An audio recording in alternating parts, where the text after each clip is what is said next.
বুটমুড়ি বেচতেছে, দোকানদারি করতেছে, ব্যবসা করছে, কোনো এহসাস অনুভূতি যে আমি যে একজন মুসলমান, আমার যে একটা ধর্ম আছে, আমার যে একজন নবী আছে, আমার যে একজন আল্লাহ আছে, হায় হায় হায় হায়, তার মাথার মধ্যে শয়তানে এমন মুতা মুতছে, তার কলিজার ভিতরে শয়তানে এমন ফেসব করছে, এই জানোয়ারের কলিজার ভিতরে, চেহারার ভিতরে একটু ভাঁজও পড়ে না, লজ্জার একটা অনুভূতিও জাগে না, শরমও লাগে না যে কি রে, আমি মানুষ নি না জানোয়ার, আমি মানুষ না জানোয়ার। আমার তো স্পষ্ট কথা, ফজরের নামাজ না পড়ে ঘুমায় যে ঘরে মানুষগুলো, আপনাদের যাদের ঘরের ছেলে ফজরের নামাজ না পড়ে ঘুমায়, বিবি ফজরের নামাজ না পড়ে ঘুমায়, মেয়ে ফজরের নামাজ না পড়ে ঘুমায়, এবং কর্মজীবী কামাই রোজগার করেন যারা, পরিবারের অভিভাবক ফজরের নামাজ না পড়ে ঘুমায় থাকেন, সকাল 8টায় 9টায় 7টায় যারা ঘুম থেকে ওঠেন নামাজ না পড়ে, এরা মানুষ ওঠে না, এরা জানোয়ার ঘুম থেকে ওঠে, জানোয়ার জানোয়ার জানোয়ার, এরা জানোয়ার। জানোয়ার বেটা তুমি, জানোয়ার তুমি, তোমার সাথে কুকুরের তফাৎ তুমি বলো। দাঁড়াও মিয়া, এখন দাঁড়াও, দাঁড়াও, তুমি বলতে পারলে আমি সাইরে দেবো মাইক, নেমে যাবো আমি, দাঁড়াও। তোমার সাথে কুত্তার পার্থক্য কও, বলো। কুকুরে খানা খায়, তুমিও খানা খাইছো, কুকুরে বিশ্রাম করে ঘুমায়, তুমিও বিশ্রাম করছো, কুকুরের ফেডেও বাচ্চা হয়, তোমার ঘরেও বাচ্চা কাচ্চা আছে, আর কি তা তফাৎ বলো মিয়া। জানোয়ারের সাথে পার্থক্য বলো আপনাদের ছেলেদের। শিক্ষিত হইতেছে ছেলে, হে পড়ালেখা করে, হে বলে শিক্ষিত। কি শিক্ষিত মিয়া, কি শিক্ষিত? মালিক চিনে না যে সে শিক্ষিত কিভাবে? আরে মনিব চিনে না যে, বানানে ওয়ালা চিনে না যে, সে শিক্ষিত কিভাবে হয়? মূর্খ তো এত মূর্খ হয় না বাজান, হাইওয়ানও তো এত হাইওয়ান হয় না। আল্লাহ তাআলা তো বলছে মানুষ ছাড়াও যারা আমার সৃষ্টি, তারা তো আমার তাসবিহ পড়ে, তাসবিহ। ইউসাব্বিহু লিল্লাহি মা ফিস সামাওয়াতি ওয়া মা ফিল আরদ, এই যে কোরআনের আয়াত। আল্লাহ বলেন সাত আসমানে এবং জমিনে যা কিছু আছে চতুর্দিকে, সব কিছু আমি মাওলার তাসবিহ পড়ে। কি পড়ে? আল্লাহ কোরআনে বলেন ইয়া জিবালু আফিবি মাহু, আল্লাহ পাহাড়কে বলছেন ও পাহাড়, আমার নবী দাউদ আমি মাওলার জিকির করে, তুমিও তার সাথে জিকির করো। পাহাড় পাহাড় পাহাড় মাওলার জিকির করে। আল্লাহ রাব্বুল আলামিন বলেন কোরআনুল কারীমের মধ্যে ওয়া ইন মিন শাইইন ইল্লা ইউসাব্বিহু বিহামদিহি, এমন কোন জিনিস নাই যা আমি মাওলার তাসবিহ পড়ে না, সব আমার প্রশংসার তাসবিহ পড়ে। আল্লাহ রাব্বুল আলামিন বলেন অত্তয়রু সাফাতিন, সারিবদ্ধ যেই পাখি উড়ে যায় সবগুলো আমি মাওলার তাসবিহ পড়ে। সমস্ত পাখি, সমস্ত জন্তু জানোয়ারের ডিউটি কেবল একটাই, মাওলার তাসবিহ। কি বলেন? আল্লাহর তাসবিহ। আর মাওলা পাক ফেরেশতাকে বলে বলে রিজিক পৌঁছায় দেয়। আল্লাহ বলেন আমার সৃষ্টি জগৎ সব আমার তাসবিহ পড়ো, আমি মাওলা রিজিক যথাসময়ে পৌঁছিয়ে দেব। এজন্য আমার শায়েখ আল্লামা মুফতি মুশতাকুর নবী সাহেব হযরত বলেন পাখি বিরেক বলে সুবহানাল্লাহ সুবহানাল্লাহ। পাখি কিচিরমিচির করে না, পাখি মূলত তাসবিহ পড়ে। কি করে? কি পড়ে? সুবহানাল্লাহ। বলেন সুবহানাল্লাহ সুবহানাল্লাহ সুবহানাল্লাহ। আর আল্লাহ রাব্বুল আলামিন বলে ফেরেশতারা শুনতেছো না? পাখি পড়ছে সুবহানাল্লাহ মাওলা আদেশ করলাম রিজিক পৌঁছা, রিজিক পৌঁছা। এজন্য আল্লাহর নবী বলেন প্রতিদিন ভোরবেলায় পাখিরা আল্লাহর নামের তাসবিহ পড়তে পড়তে খালি পেটে বের হয়ে যায়, সন্ধ্যা হবার আগে আগেই মাওলা পেট ভরাইয়া ঘরে ফিরাইয়া দেয়। তাগদু খিমাসান ওয়া তারুহু বিতানা, বের হয় খালি পেটে, ফিরে আসে ভরা পেটে।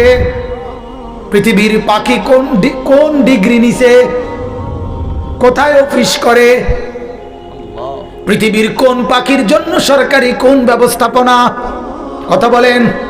বাংলাদেশের পাখি বলেন, ইন্ডিয়ার পাখি বলেন। এক বড় বুজুর্গ আছেন পাকিস্তানের, ইন্তেকাল করছেন, সৈয়দ আব্দুল মজিদ নদীম সাহেব রহমতুল্লাহ আলাইহি।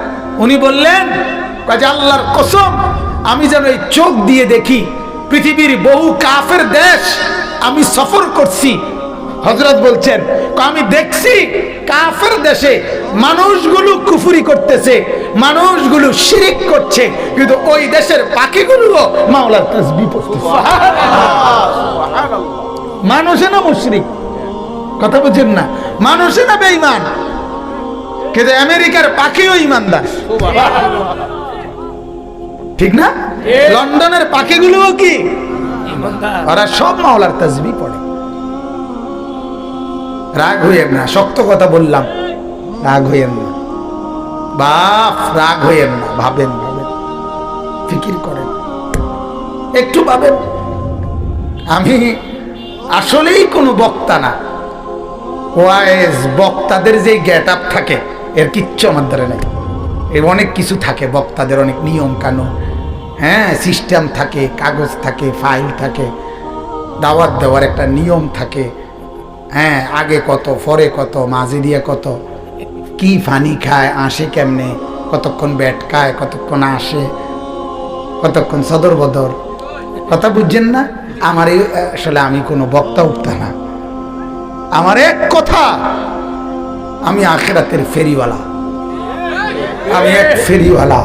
আল্লাহর কসম, দুয়ারে দুয়ারে কবর কথা মনে করাই, আখিরাত মনে করাই, আখিরাত মনে করাই, মনে করাইতে আসছি বাজান। ভুলে গেছেন আল্লাহকে, ভুলে গেছেন আখিরাতকে, শুধু এই কথাটা মনে করাইতে আসছি। শুধু একটা জিনিস বলেন, বুঝার জন্য বলি, এই যে কাগজ, এই পোস্টারটা, এটা একটা পিঠ, এটাও একটা পিঠ, কথা বলেন ঠিক না? দুইটা পিঠ কিনা বলেন না? আপনাদেরকে মনে করাইতে আসছি, আল্লাহ বলছে ইয়ালামুনা যাহিরাম মিনাল হায়াতিদ দুনিয়া ওয়া হুম আনিল আখিরাতি হুম গাফিলুন। আল্লাহ বলে বান্দা, মাটির উপরের যেই পিঠ, মাটির উপরের যেই ঘর, মাটির উপরের যে অংশ, এটা তো খুব সাজাইলা, এটা তো খুব বুঝলা, এই পিঠটা তো দারুণ ভাবে লেখা ডিজাইন করে অনেক কিছু দিয়ে সাজাইলা, এই পিঠটা তো একদম খালি। আল্লাহ বলেন জমিনের উপরের যেই ঘর, সেই ঘরে তো সোফা, খাট, পালং, ফার্নিচার, ওয়াল, বাউন্ডারি, দরজা, জানালা, টাইলস, গ্রিল, SS5 সব দিয়ে বান্দা জমিনের উপরের ঘর তো সাজাইলা।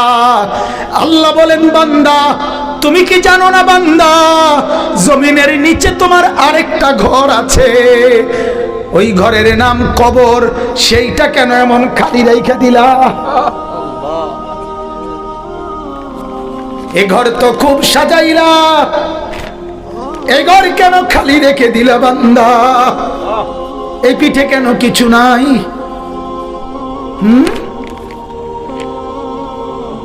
বলেন, ভাবেন আধা মিনিট, জমিনের উপরের ঘর কেমন সাজাইলেন, জমিনের নিচের ঘর কবর কেমন সাজাইলেন।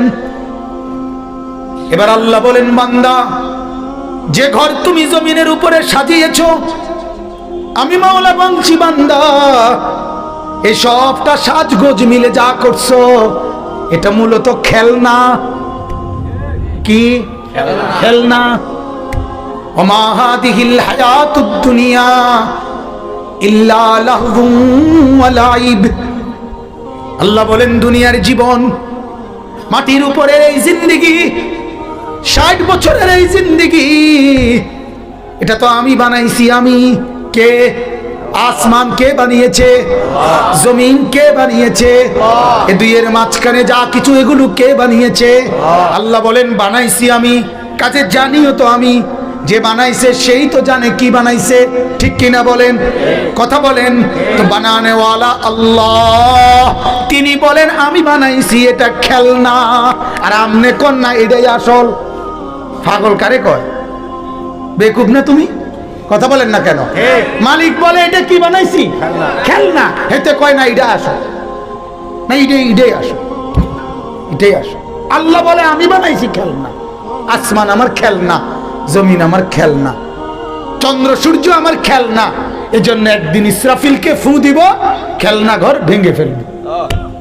ইজাস সামাউন ফাতারাত, আসমান ভেঙে ফেলে দিব, তারকারাজি ফেলে দিব, জমিন রেজা রেজা বানায় ফেলবো, পাহাড় তুলার মতো উড়ায় ফেলবো, সাগর নদীর পানিগুলো সব উত্তপ্ত টকবগে পানির মতো উথরাইয়া সব আমি বাষ্প বানায় ফেলবো, কিচ্ছু থাকবে না। খেলনা যে। আগের দিনের বুজুর্গরা কাঁদা কাঁদা বলতেন, ছোট্ট বাচ্চা, আমরাও তো ছোটবেলায় অল্প কদ্দুর মাটিতে ঘর বানাইতাম, ছোট ছোট ঘর। এরপরে জামাই বউর বিয়ে দিতাম, এরপরে দিয়া রান্না বান্না হইতো, খেয়ে তারপরে দেয়া কচুর ডান্ডা কাইটা তো গোস্ত, এরপরে যে সুরকি, ইটের সুরকি দিয়ে দিয়া তরি তরকারি বানাইতাম। এরুম বানাইয়া ঘর বানাইছি, বিয়েও দিছি, মেহমানদারিও চলতে আছে। কিছুক্ষণ পরে মা ভিতর থেকে ডাক দিছে, আনিস এদিকে আয়। একটা টান দিয়া সব হালাইয়া দিয়া মার কাছে দৌড় দিয়ে চলে গেছি। কেন ভেঙ্গে ফেললাই ঘর? এই যে খেলনা যে। রব্বুল আলামিন বলে 60 বছরে যা সাজাইলা, আমি একদিন মালাকুল মউতকে পাঠিয়ে আমি ডাক দিব, আনিস চলে আয়। তো খেলনার সব কিছু রেখে তুমি একাই চলে আসবা, একাই। সোফাও সঙ্গে আসবে না, খাট পালং সঙ্গে আসবে না। অতএব বন্ধু, যার কলিজার ভিতরে বুঝ আছে, যার দিলে বিবেক আছে, আল্লাহর নবীর এই হাদিস মামুন সাহেব বলছিলেন, এটা যদি ঠিক থাকে সব ঠিক আছে, এটা যার নষ্ট হয়ে যায় সব নষ্ট হয়ে যায়। কলিজা যার বেঁচে আছে সেই কেবল বেঁচে আছে, কলিজা যার বেঁচে নাই সে তো মূলত বেঁচে নাই। ইজা সালাহাত সালাহাল জাসাদু কুল্লুহু। অতএব একটু ভাবেন, কি সাজাইলেন? সাজাইলেন কি? খালি রাখলেন কি? খেলনা সাজাইলেন, আসলটাকে খালি রেখে দিলেন। ইন্নাদ দারাল আখিরাতা লাহিয়াল হায়াওয়ান। আল্লাহ বলেন আখিরাতের ঘর, জান্নাতের ঘর, ওইটাই জীবন, ওইটাই কি আসল? এটা খেলনা। এটা কি? গত 2 দিন আগে আমার এক ছোট ছেলে 5 বছরের, ওই আমার 2টা প্রাইভেট কার আনতে বলছিল কিনতে। আমি 2টা প্রাইভেট কার কিনছি, আমার গাড়িটার মধ্যে করে নিয়ে গেছি। 2টা প্রাইভেট কার, একটা পলিথিনে লইছি 120 টাকা দিয়া, নিয়ে হেতারে দিছি। কোন তো কি? কথা বলেন না, বলেন তো কি? খেলনা। এগুলো কি? 140 টাকা দিয়া একটা বেকু কিনছি, বেকু, বেকু মাটি কাটে যে বেকু কিনে হেরে দিছি। কি এটা? খেলনা। ঠিক এমন আল্লাহ বলে, বান্দা 10 তলা বিল্ডিং বানাইছো, না না খেলনা, খেলনা। এক সেট সোফা, খেলনা, খেলনা না এগুলো।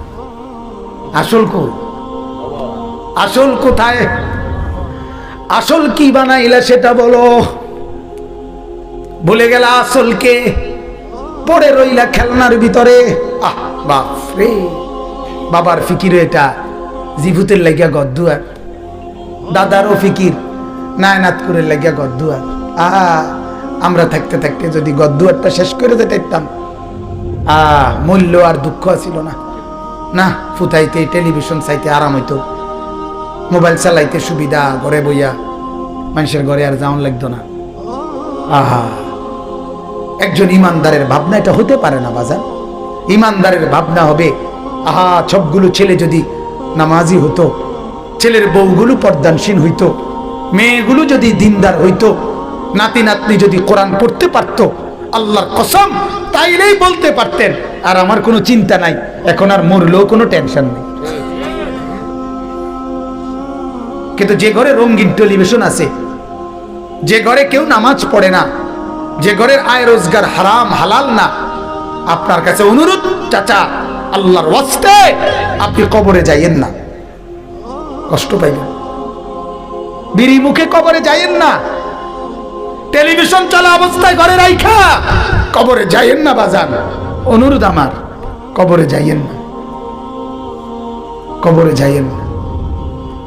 ওই কবর আপনারে কষ্ট দিবে, ওই কবর আপনারে বড় কষ্ট দিবে। আল্লাহ আমাদেরকে বুঝার তৌফিক দান করুক, আল্লাহ আমাদেরকে কবুল করুক। আমার ভাই, আজ আমরা ওই যে বললাম, আজ আমরা হেরে গেলাম, আজ আমরা হেরে গেছি। আমাদেরকে মুখোমুখি যুদ্ধে কাফের বেঈমান পরাজিত করতে পারেও নাই, পারবেও না।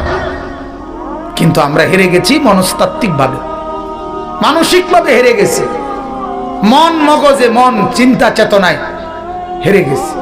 আজ অবৈধ টাকা, অবৈধ রোজগার, এটাকেই আমরা জীবনের চাওয়া পাওয়া বানায় ফেলছি। সুদের টাকা, ঘুষের টাকা, কিস্তির টাকা, লোনের টাকা, পত্তনের টাকা, এটাকে জিন্দেগি বানায় ফেলছি। কারণ টার্গেট একটাই, হারাম হোক হালাল হোক, জায়েজ হোক না জায়েজ হোক, মানুষের মাথার বাড়ি দিয়া হোক, যেমনে পারি আমাকে দুনিয়ার টার্গেট ফুরাইতেই হবে, ঘরের কাম শেষ করতেই হবে, এই জমি 10 শতক কিনতেই হবে, ফার্নিচার অলংকার ব্যবস্থা করতেই হবে। অতএব এটা যেহেতু আমার জিন্দেগির টার্গেট, সিদ্ধান্ত, অতএব টাকা হালাল হোক হারাম হোক আমার লাগবেই। এটা না কথা বলেন না কেন? তাহলে আমরা জিন্দেগির টার্গেট বানাইছি কি? দুনিয়া। কি বলেন না?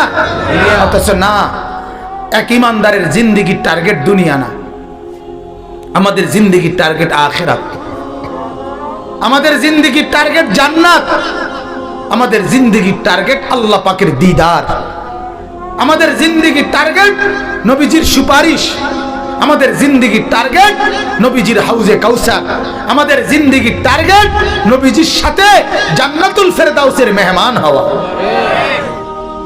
এটা টার্গেট, এটা টার্গেট। কথা বুঝছেন?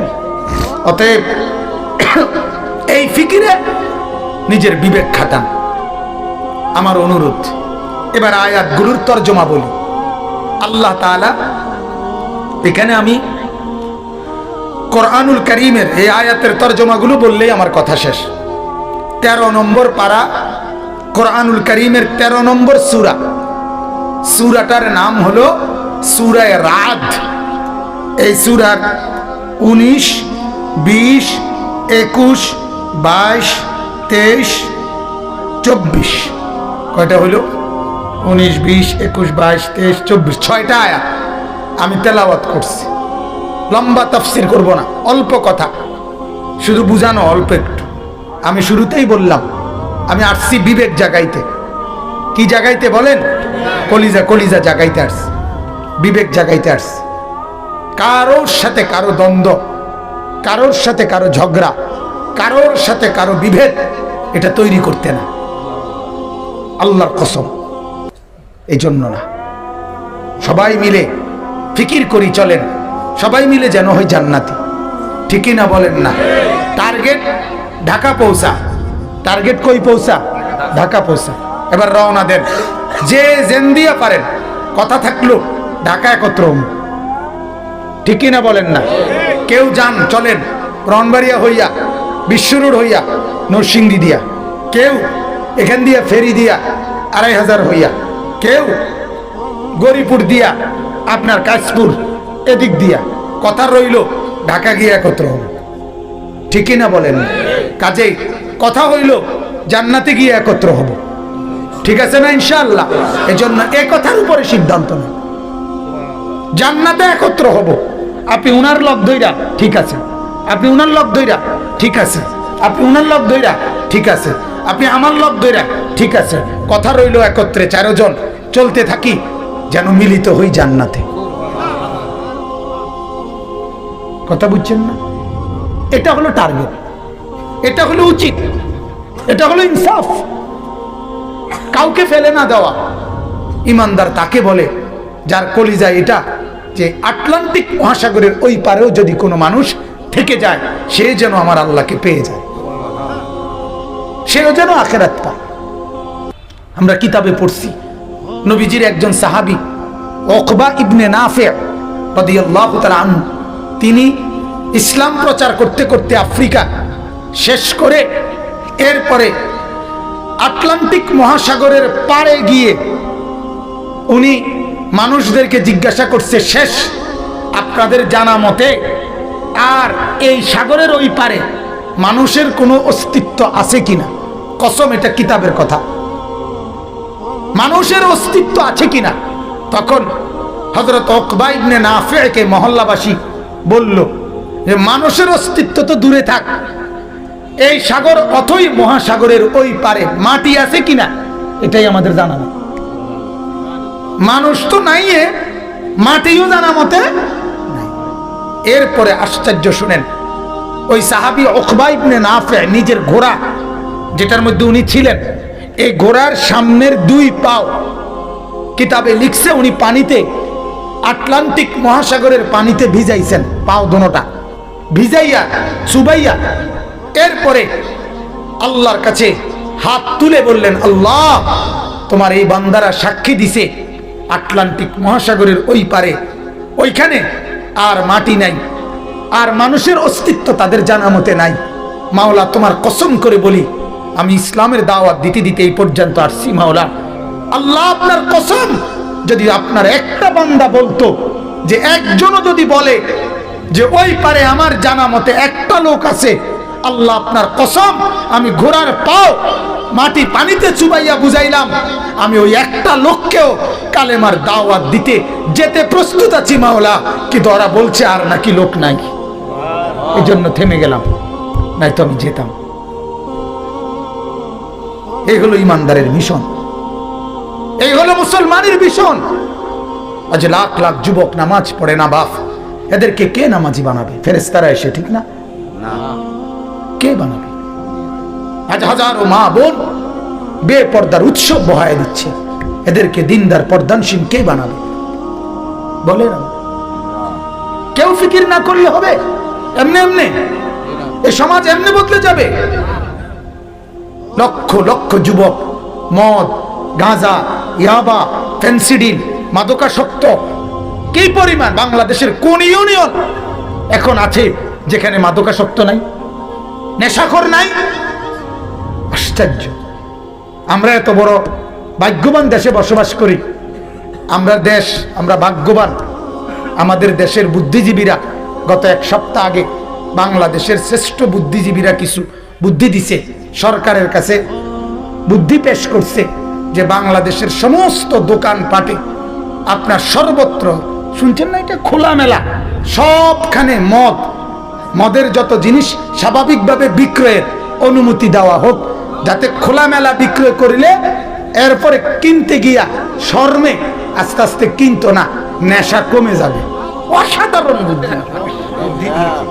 অসাধারণ! কি বুদ্ধি বাপরে বাপ! মানে কি কইতাম আর, এরকম একজন বুদ্ধিজীবীর আমরা এনে যদি খাড় করে দেখতাম যে আমনি কদ্দুর বুদ্ধিটা কর, মানুষের দ্বারা গছেনি কদ্দুর চান,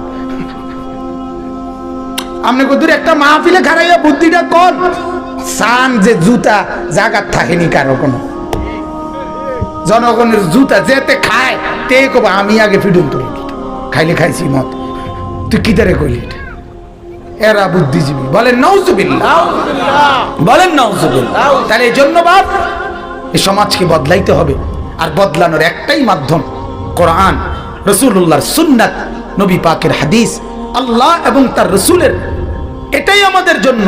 এছাড়া পরিবর্তনের আর কোনো মাধ্যম নাই। আল্লাহ আমাদেরকে তৌফিক দান করুক, বলেন আমিন। জি, এরপরে দেখেন, চলেন তরজমা আমরা পড়ি। আল্লাহ পাক রব্বুল আলামিন বলতেছেন, আফামান ইয়ালামু আন্নামা উনজিলা ইলাইকা মির রাব্বিকাল হক কামান হুয়া আ'মা। খুব মনোযোগ দিয়ে শুনেন কোরআন। আল্লাহ তাআলা বলেন, ও নবী, দুইজন লোক, আমি আল্লাহ তাআলা তাদের পার্থক্য বলতেছি। একজন যে এই কথা পূর্ণ জানে, বোঝে যে আমি আল্লাহর পক্ষ থেকে আপনি রাসূলের উপরে যা কিছু নাজিল করা হলো তাই একমাত্র সত্য, তাই একমাত্র সঠিক।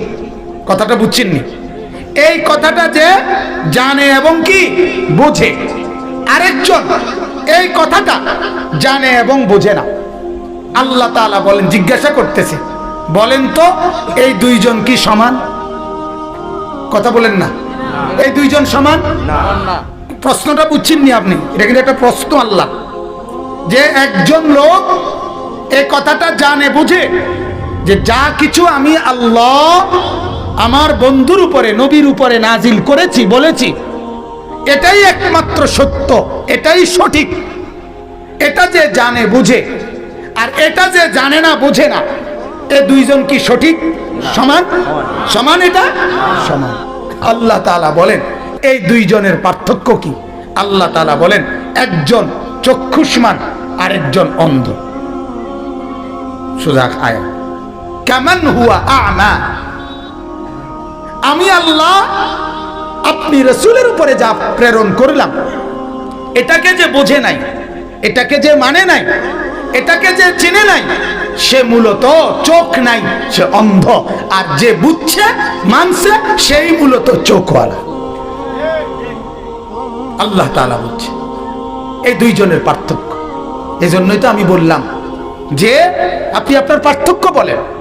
আপনার কপালে সেজদা নাই, আপনার সাথে জানোয়ারের পার্থক্য বলেন। আপনার জিন্দেগিতে নবীর তরিকা নাই, আপনি চোখে দেখেন, এ কথা প্রমাণ করেন। এজন্য কোরআনুল কারীমের মধ্যে আছে, ওয়ামান আ'রাদা আন যিকরি ফাইন্না লাহু মাঈশাতান দানকা ওয়া নাহশুরুহু ইয়াওমাল কিয়ামাতি আ'মা। কোরআনের আয়াত। আল্লাহ তাআলা বলে, আমার থেকে যে বিমুখ, আমার দিন থেকে যে বিমুখ, আমি আল্লাহর শরণ থেকে যে বিমুখ, আমাকে যে ডাকে নাই, আমি আল্লাহ তাআলা তার দুনিয়ার জীবন সংকীর্ণ বানিয়ে রাখবে। তার পেরেশানি যাবে না। রাজপ্রাসাদের আমার তো পরিষ্কার দাবি, আমাদের ঢাকা শহরের আলিশান ভবন বিল্ডিংগুলোতে যে পরিমাণ সারা রাত পেরেশানি, অস্থিরতা, দুঃখ আর বেদনার কান্না, ভেতরে ডুমরে গুমরে মরে, আমার দেশের খেটে খাওয়া দিন মজুরে তার লক্ষ কোটি ভাগের এক ভাগ পেরেশানিও তাদের নাই। তিন মজুরের পেরেশানি নাই। আমি চিনি, আমাদের কাছে অহরহ বড় বড় শিল্পপতি, পয়সাওয়ালা দোয়া চায় মোবাইলে। ওই যে আমগো ওয়াজ এই মোবাইলগুলোতে, ওই যে এগুলো দিয়ে শোনে, এখন শোনার কারণে অহরহ কাইন্দা কাইটা দোয়া চায়। এক একজনের পেরেশানি বললে নিজের কাছে আফসুস লাগে, যাহা এত বড় কোটিপতি এত অসুবিধায় আছে, কাঁদে। আবার একজন ভদ্রলোক বলছে, হুজুর দোয়া করবেন, আমি একটু ঋণী আছি। হ্যাঁ, বড় শিল্পপতি, ৭,০০০ কর্মচারী ওনার, ৭,০০০ কর্মচারী ওনার কোম্পানি। আমি বললাম, কয় টাকার ঋণ? মানে দোয়া এমনি কইলাম, আরে আমার ঘনিষ্ঠ মানুষ। হুজুর ৯০০ কোটি টাকা, ৯০০ কোটি টাকার ঋণ, লোন। আমি তখন বললাম, ভাই, রসিকতা করে বললাম যে আমার পক্ষে ৯০০ কোটি টাকার দোয়া, এটা আমার মতো হুজুর, এটা হুজুরও লাগবে হয়ে যাতে, এটা আমার মতো দেড় বইরে হুজুর দিয়া আমি সর্বোচ্চ নাহলে ২০-৫০ হাজার টাকার দোয়া করতে পারি আমার শরীরের হারে। কিন্তু আমি ৯০০ কোটি টাকার দোয়া করতে যে পরিমাণ মোড়া তাজা হুজুর দরকার, ওই যে দেওয়ান বাগিয়া ছিল যে রুম, তার মতো এরুম যদি একটা শৈলওয়ালা